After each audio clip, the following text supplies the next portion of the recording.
Monsieur le Président, Mesdames, Messieurs les jurés, je suis ici pour assurer la défense de mon client, Monsieur Nicolas Marceau, ici présent. Monsieur Nicolas Marceau, un petit peu éprouvé à l'épreuve du procès, c'est vrai.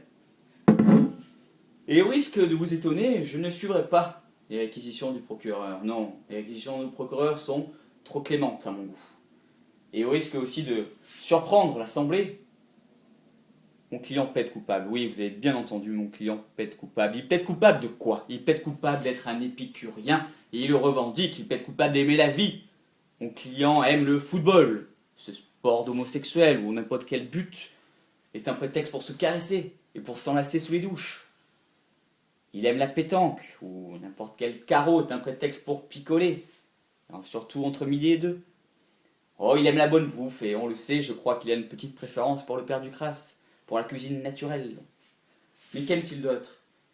Il aime la vie tout simplement, il aime rigoler, il aime raconter des bêtises avec ses copains, se prendre la tête comme ça dans le front, ou faire comme ça quand quelque chose lui plaît vraiment beaucoup.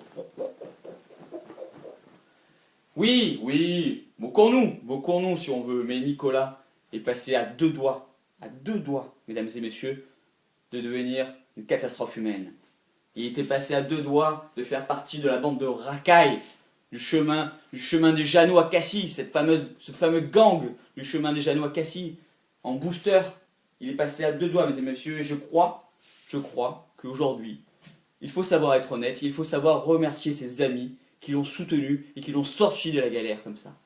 Je crois qu'il faut comprendre aujourd'hui que son cercle d'amis, tous plus équilibrés les uns que les autres, tous plus posés les uns que les autres, avec des vraies valeurs qu'ils ont partagées, ont sorti Nico de cette galère, et aujourd'hui, il a eu cette chance d'accéder à la vie normale. Alors, mesdames, messieurs les jurés, il vous appartient aujourd'hui, à vous, de décider si vous voulez gâcher le peu de chance que Nicolas Marceau a eu. On sait qu'il a eu une enfance difficile, on sait qu'il a été élevé dans un ghetto. Vous voyez, entre Boulevard Perrier et Cassis, on sait que ce sont des quartiers difficiles, avec une délinquance éprouvante, où il se faisait racketter tous les jours. Avec sa tête de Suédois, c'est sûr que dans des quartiers comme ça, on ne passe pas inaperçu. Donc aujourd'hui, il vous appartient, j'ai un blanc, de décider qu'est-ce que vous voulez faire de cette vie ou pas. En tout cas, à nous, il nous appartient aujourd'hui de souhaiter un joyeux anniversaire pour tes 30 ans. Voilà Nico, joyeux anniversaire, on est très content d'être avec toi et j'espère que ça continuera encore longtemps.